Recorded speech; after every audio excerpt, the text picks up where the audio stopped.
کیونکہ اگر انڈیا پہل کرے گا تو پاکستان کو ٹائم نہیں ملے گا. آپ کی کیا رائے ہے؟ نہیں دیکھیں، پہل اور دوئم سے کوئی فرق نہیں پڑتا. انڈیا نے پہلے بھی پہل کی تھی، کیا کر لیا تھا انہوں نے، اور کتنا کو انہوں نے ہمیں خدا نخواستہ ڈرا لیا تھا. پاکستان میں مجھے یاد ہے کہ ادھر ڈرونز آئے ہوئے تھے، میں باہر نکلا ہوں، لوگ کھانے کھانے جا رہے تھے ریسٹورینٹس میں، تو یہ پاکستان نے ان کا جواب دیا تھا. جہاں تک تعلق ہے پہل کا، تو انڈیا چاہتا ہے کہ ہم پہل کریں. اس کی وجہ یہ کہ یہ ایک انٹرنیشنل بروکریج ہے. آپ سمجھیں یہ جو ہمارے درمیان سیز فائر ہے، امریکہ کے کہنے پہ ہوا ہے، سعودیہ کے کہنے پہ ہوا ہے، یو اے ای بھی ہے بیچ میں. تو اگر ہم اس کو پہل کر دیتے ہیں تو پھر ہم اس ڈیل کو توڑیں گے، اور پھر وہ سارے ممالک جو ابھی ہماری سائڈ پہ کھڑے ہیں وہ سوچنے پہ مجبور ہو جائیں گے کہ ہم انڈیا کی طرح غیر ذمہ دار لوگ ہیں. آپ فکر نہ کریں، انشاءاللہ انڈیا پہل کرے گا تو کہیں کا نہیں رہے گا. کتے کی موت اس کو ماریں گے، اور پھر یہ جو چکن نیک کی پہلے باتیں ہوئیں یہ حقیقت ہو جائے گا، ٹوٹ جائے گا سب کچھ. عامر ہے سیالکوٹ سے، کیا پاکستان اور امریکہ پسنی پورٹ کا معاہدہ کر رہے ہیں؟ کیا واقعی پاکستان امریکہ کو پسنی پورٹ دے رہا ہے؟ ساتھ ایران ہے، ایک طرف چائنا ہے، تو ایسا کیسے ممکن ہے؟ عامر صاحب، خود ہی آپ نے اپنے سوال میں اپنا جواب دے دیا. ایسا کیسے ممکن ہے؟ پاکستان ایک سوورن کنٹری ہے، اور سوورن کنٹریز جو ہیں نا وہ اس طرح کی حرکتیں نہیں کرتی ہیں. دیکھیں، یہ صرف اس صورت میں ہوتا ہے کہ اگر آپ کسی جنگ میں ایک ساتھ لڑ رہے ہیں. جیسے ہم افغانستان میں جب لڑ رہے تھے تو ساری کوئلیشن فورسز جو تھیں وہ ایک ساتھ تھیں، تو اس میں اگر آپ کسی کو سپورٹ کرتے ہیں یا وہ آپ کو سپورٹ کرتا ہے کوئی بات نہیں، لیکن ایسے حالات میں آپ کسی کو اپنی جگہ نہیں دے سکتے پورٹ وغیرہ بنانے کے لیے. اور یہ بھی سوچ لیں کہ امریکہ کو یہاں پہ ضرورت نہیں ہے کسی قسم کے اڈا بنانے کی. وہ مڈل ایسٹ میں کتنے اڈے ہیں ان کے؟ یہاں سے 800 میل دور ان کے اڈے ہیں. یو اے ای میں ہیں، قطر میں ہیں، بحرین میں ہیں، سعودی عربیہ میں. ان کو کوئی ضرورت نہیں ہے یہاں تک آنے کی. ثاقب علی ہیں فیصل آباد سے، کہتے ہیں انڈین نیوز بھی ہم دیکھتے ہیں. تو گورو واریہ جو کہ میجر تو لگتا نہیں، وہ جیسی زبان استعمال کرتے ہیں، یہ بندہ اتنا جھوٹ بولتا ہے. آپ ان کے ساتھ مناظرے میں لائیو شو کریں، ان سے پروف مانگیں، اگر ایسا ہو سکتا ہے تو ضرور کریں. ثاقب علی، آپ میں بتاؤں، میں نے گورو واریہ کے ساتھ 1 یا 2 پروگرام کیے ہوئے ہیں، اور یعنی اس میں انہوں نے بالکل بیہیو کیا تھا. کوئی ایسی بات نہیں کی تھی کہ جس کو میں کہوں کہ جی وہ یہ تھا. لیکن اب بہرحال یہ گودی میڈیا، اور گودی میڈیا جو ہے نا وہ دیکھیں اس کے پروگرام کا نام کیا ہے کہ چانکیا ڈائیلاگ. تو چانکیا کون تھا؟ چانکیا جو تھا یہ ڈسیپشن کا، دھوکہ دہی کا، حسد کا، ان ساروں کا یہ آپ سمجھیں کورک مارٹر تھا. اس نے دھوکہ دہی کے اوپر یعنی یہ ناز تھا اس کو، اور یہ نئی نئی سکیمز بناتا تھا دھوکہ دہی کی. تو اب یہ دیکھیں، اب یہ اس کے پروگرام کا نام ہی چانکیا کے اوپر ہے، تو آپ اس سے کیا ایکسپیکٹ کرتے ہیں کہ وہ سچ بولے گا؟ وہ کسی جگہ بیٹھ کے بھی جھوٹ بول سکتا ہے. اور آج کل آپ یہ سوچئے گا کہ چائنا کے بعد سے اگر کسی نے پالکی شرما کو دیکھا ہے تو مجھے ضرور بتائے کہ وہ کدھر گم ہے. پالکی شرما چائنا تک تو گئی، اس نے بڑی تعریفیں کی، اس نے مودی کی بڑی تعریفیں کی، لیکن اس کے فوراً بعد پالکی شرما غائب ہو گئی. کتنے دن ہو گئے اس کے شو نہیں آئے. کہیں اس نے کچھ اینڈ میں تھوڑا سا سچ بولا تھا، اس کی پاداش میں تو نہیں اس کو آف ایئر کر دیا؟ سوچئے گا.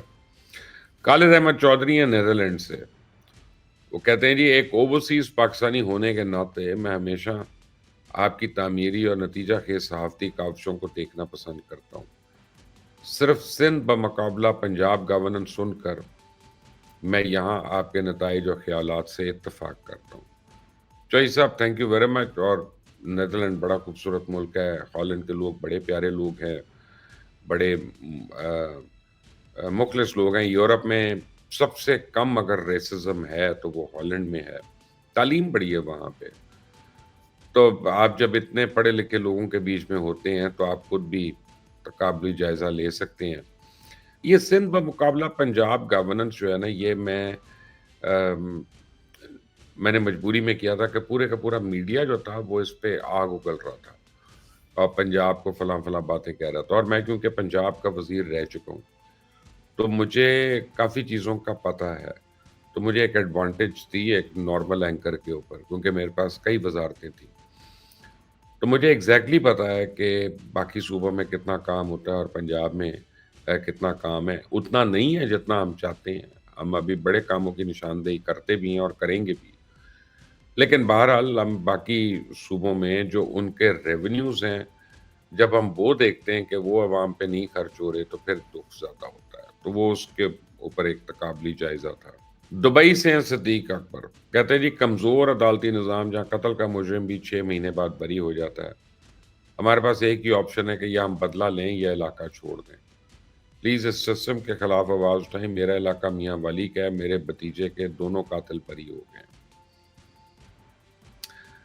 صدیق اکبر صاحب، اللہ تعالیٰ رحم کرے، اور انا للہ و انا الیہ راجعون، یہ ایک نیور اینڈنگ لڑائی ہے جو ہم لڑ رہے ہیں۔ آپ یہ سوچیں کہ میں پرسوں عدالت میں تھا اور کل بھی میں عدالت میں ہوں، اور مجھے جانا ہے صبح کو، اور میں نہ گیا تو میرے آپ سمجھیں کہ پتہ نہیں کیا ہونا ہے، میرے پیچھے کبھی کراچی سے، کبھی لاہور سے، کبھی اسلام، یہ ایک پرائس ہے جو ہم پے کر رہے ہیں۔ اور اگر میں کبھی بیٹھ کے آپ کو بتاؤں کیسز کے اوپر تو آپ سب کو حیرانی ہوگی کہ یار یہ کیس ہے، یہ بات پہ کیس ہے، اس پہ 13 سال آپ سزا بھگت رہے ہیں، یعنی 13 سال سے آپ یہ کیسز لڑ رہے ہیں۔ اینی وے، تو یہ ہے ہمارے نظام کی کمزوری ہے، اور عدالتی نظام ہمارا بہتر ہو سکتا ہے اگر ہم ججز کے لانے کا طریقہ کار جو ہے وہ ذرا کوئی بہتر کر لیں۔ ابھی تو من پسند لوگوں کو ہم جج بنا دیتے ہیں، تو جس دن میرٹ کے اوپر لوگ بننا شروع ہو جائیں گے تو اس دن بہت فرق پڑ جائے گا۔ ذیشان ہے لاہور سے، کہتے ہیں کہ جی میں آپ کا پرانا فین ہوں، پلیز مریم نواز صاحبہ کو اپنے پلیٹ فارم سے ریکویسٹ کرتے ہیں کہ اقبال ٹاؤن میں ڈینگی پھیلا ہوا ہے، اسپرے کروائیں۔ ہسپتالوں میں جتنے کیسز رپورٹ ہونے کا بتایا جا رہا ہے وہ کم بتائے جا رہے ہیں، اور جن کو ڈینگی ہوتا ہے ان کو کہہ دیتے ہیں کہ ملیریا ہے تاکہ کوئی آواز نہ اٹھا سکے۔ ذیشان، آپ نے یہ سوال پوچھا، آپ کا میں نے سوال دوہرا دیا، تو یہ آپ ٹرسٹ می یہ چیف منسٹر تک پہنچ جائے گا، کیونکہ میرا پروگرام جو ہے بہت لوگ مانیٹر کرتے ہیں، دیکھتے ہیں، اور یہ ڈی جی پی آر وغیرہ جو ہیں، اس کے تراشے وغیرہ جو ہیں وہ ڈائریکٹ چیف منسٹر کو اور انفارمیشن منسٹر کو بھجواتے ہیں، اور آپ کا جو خوف ہے وہ بالکل صحیح ہے، یہاں پہ اسپرے ہونا چاہیے، بالکل ہونا چاہیے، اور مچھر ہیں آج کل، اب یہ ہمیں پتہ ہی نہیں چلتا کہ یار یہ نارمل مچھر ہے، ڈینگی والا مچھر ہے، بس ہم جتنا بچاؤ کر سکتے ہیں وہی کرنا پڑے گا۔ لیکن آپ کا یہ سوال جو ہے یہ اوپر تک پہنچ گیا۔ فرحان عباس ہیں لاہور سے، سر میرا سوال ہے کہ ٹی ایل پی اگر احتجاج کی بجائے فلسطینیوں کی امداد کرے تو وہ زیادہ بہتر نہیں ہے، اور احتجاج تو بے معنی ہو گیا جب حماس اور اسرائیل کا آپس میں امن معاہدہ ہو گیا، تو ایسے میں اسلام آباد پہ چڑھائی کرنا جب پاکستان کے باہر کے ممالک اپنے سفارتی اور پاک فوج شرپسندوں سے لڑ رہی ہے، آپ کیا سمجھتے ہیں ٹی ایل پی کا ایجنڈا کیا ہو سکتا ہے؟